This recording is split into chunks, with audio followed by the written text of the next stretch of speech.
સમાચારમાં આગળ વાત કરીશું સ્થાનિક સ્વરાજના સંગ્રામ વિશે।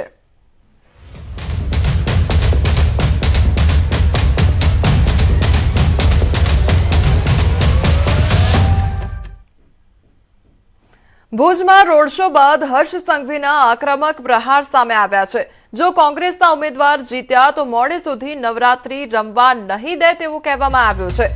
વાંધા ઉભા કરશે અને તમારા તહેવારો રોકશે તેવું પણ કહેવામાં આવ્યું છે। તો કચ્છના હિતમાં અને રાજ્યના વિકાસમાં મત આપવા હર્ષ સંઘવીએ લોકોને અપીલ કરી છે। તો કચ્છમાં લોકોને સંબોધતા હર્ષ સંઘવી દ્વારા આકરા પ્રહાર કરવામાં આવ્યા છે। જો કોંગ્રેસના ઉમેદવાર જીત્યા તો તમને નવરાત્રી મોડે સુધી નહીં રમવા દે તેવું કહેવામાં આવ્યું અને આ સાથે વાંધા ઉભા કરશે અને તમારા તહેવારો રોકશે તેવી વાત પણ હર્ષ સંઘવી દ્વારા કરવામાં આવી છે।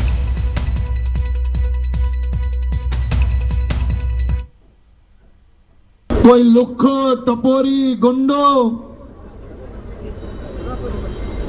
ए भूज के गांधीधाम ना विस्तार में कोई लुखागिरी करे तो गुजरात पुलिस शू करे छे भाई?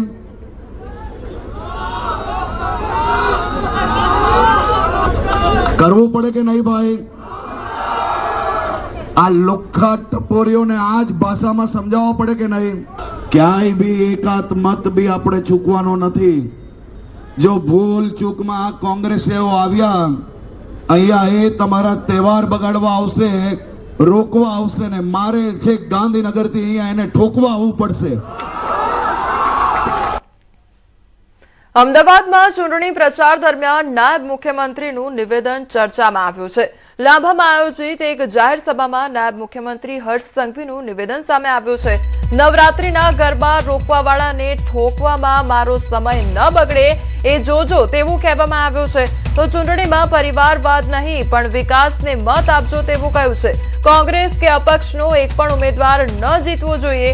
જો જીતશે તો મેં આખી રાત નવરાત્રી રમવાની વ્યવસ્થા કરી એ રોકવા માટે ચારે તરફ ફરશે, પછી રોકવાવાળાને ઠોકવા માટે મારો સમય બગડશે તેવું પણ કહેવામાં આવ્યું છે।